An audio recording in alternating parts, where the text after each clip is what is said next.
this video, we'll explore the notion of catastrophizing, or ruminating on and obsessing over the worst possible outcome of an activating event. It's the sort of negative thinking that leads to anxiety, fear, doubt, hopelessness, and more future-oriented emotions.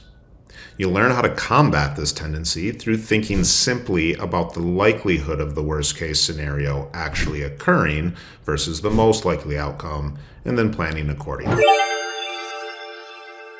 The biggest challenge Camila was struggling with since the big miss in the big game was her belief that it would significantly impact her chances of being recruited by a top D1 program within the next year. She mentioned this to her counselor, and the counselor asked her to go through her chain of thoughts.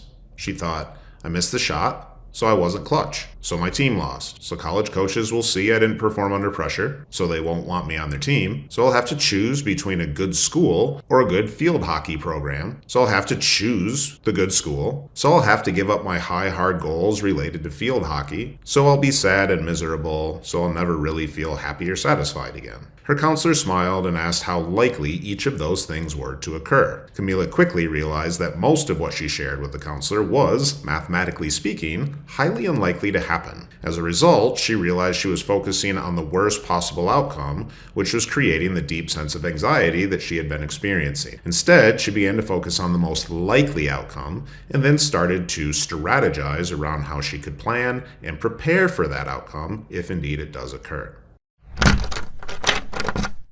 Catastrophizing is an irrational thinking pattern in which one exaggerates the negative consequences of the activating event. And it's associated with a range of negative outcomes: increased pain perception, impaired sleep quality, impaired cognitive functioning, risk of depression and anxiety. You can combat catastrophizing by, first and foremost, identifying that you're doing it, challenging the catastrophic thinking and the logic behind it, developing coping statements that counteract the negative thoughts, using humor or distraction to pull you away from the negative spiral, or parasympathetic breathwork, which you'll learn more about. Additionally, you can also use the science of benefit finding, a strategy used to combat catastrophizing and involves actively seeking out positive aspects of a challenging situation, regardless of what the outcome is. Focus on opportunities for growth and learning. This is associated with many benefits, including reduced negative emotion, enhanced resilience, and better life satisfaction.